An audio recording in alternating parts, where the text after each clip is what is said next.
Jayson was laying low in his crib after the string of robberies and shootouts with local law enforcement. He made it back safely after a change of clothes. There was a glimmer of hope that things might work out. Until the phone rang. Turns out his buddy, Roma, was in trouble after kidnapping one of his targets he was stalking out for a long time. And he needed Jayson's help. He blew up his phone and then reached out on the encrypted frequency to give him the location. Now was the time for a long drive to San Fierro to figure out what was going on. Roma and an associate he hired were struggling to keep the kidnapping victim awake. It was messy. Jayson realized the potential for a big payday as Roma mentioned who the victim's friends were, and that they were likely to pay a big ransom. He had flashbacks to the last time they had such a victim and realized that they did not always pan out too well, but perhaps this would be the time things went well for them.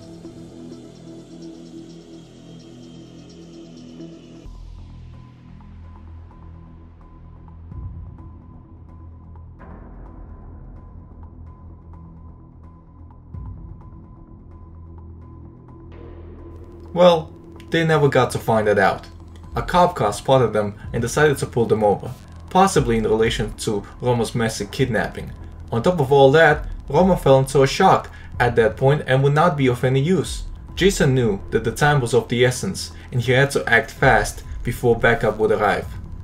He did not take any time to think it through and simply decided to employ the same tactic that seemed to have worked in the past. Get out of the car, shoot at police to stall them, and then take off again. It did not work. The deputy simply reversed far enough to leave the handgun's effective range, and at that point Jayson had no time machine to send him back and try something else. He knew backup would only come faster now, so he took off in a desperate attempt to shake the tail.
The entire Los Santos Police Department force mobilized during the course of the chase, including their SWAT teams, with multiple armored trucks tailing them.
At one point, a negotiation was offered via a megaphone. However, with Roma in a stupor and Jayson driving, there was no one to take that offer. We need to have a chat!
Jayson spotted a car that conveniently looked exactly like theirs. He was hoping to find an opportunity to possibly confuse the officers.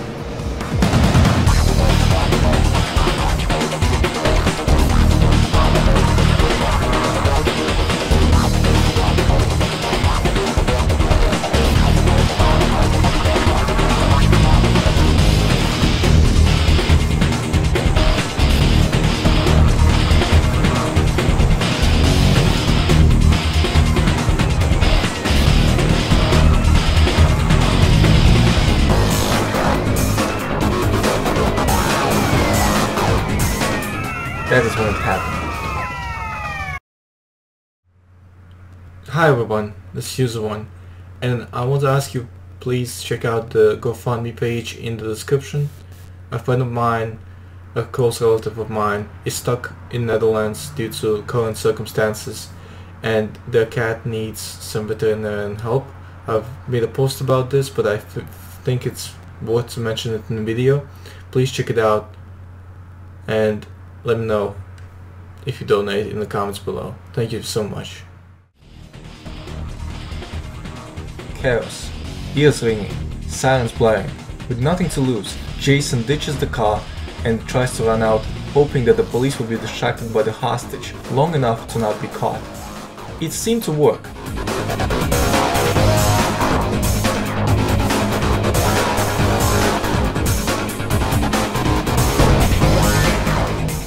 With his adrenaline pumping in his veins, he made it into a tunnel. However, he did not account for a possibility of a ghetto bird flying overhead, monitoring the tunnel exits. Dashing out of the tunnel and into a parking lot nearby, he ran like hell, only barely outrunning the army of cop cars going up the same path, only being able to do so due to the magnitude of turns and their thick armored cars would have to make. Making it nearly to the top, he spotted an opportunity for escape. A wire fence nearby could possibly help. It was a desperate attempt, and it was unlikely that Jayson would make it out, but he was hoping for a vehicle he could steal as a last-ditch effort to escape. Well, if there was one behind the fence, he did not find out, because his sweaty hands caused him to slip and land in the bush below. Quickly regaining his senses, he dashed across the street, jumping over the trunk of a very cop car trying to capture him. Barely making it across, he found what he was looking for. A couple of guys standing next to a potential escape vehicle. All he needed was to get the keys for those vehicles before he was apprehended. With his last breath, he screamed incoherently, "Keys!"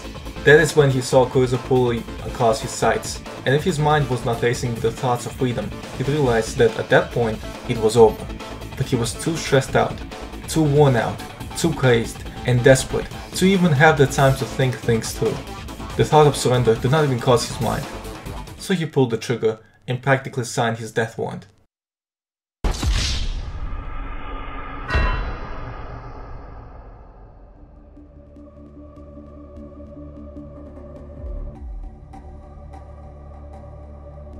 Waking up in the hospital was not pleasant, but debatably better than dying. He luckily only suffered one wound to his chest and 2 other shots penetrated his arm. He went unconscious from shock, but was administered medical assistance quickly enough to face his consequences. The thoughts of escape never left his head, and he was looking for that one opportunity, but it never came. On the bright side, Roma did wake up out of his stupor after the crash, and actually managed to escape in some apartment buildings. But what was waiting for Jayson was nothing but a cold prison cell. With all the mayhem he caused, he was charged with the following: kidnapping, attempted murder, mayhem, aggravated battery, possession of an unlicensed firearm, evading, and resisting a peace officer. With this being his second big felony conviction, marks his second strike, meaning next time he will receive life in prison with no parole. But this time he got off lucky, with only 15 years thanks to certain technicalities with the law system. It helped that he always covered his tracks and left no evidence to tie him to the prior strings of robberies. However, due to the nature of his crimes, he will not be eligible for parole. It's a grim realization for Jayson, a gut-wrenching strike, that no matter what, he will not see the light of day outside of a prison yard for the next 15 years. Thank you guys so much for watching, and as always, stay awesome.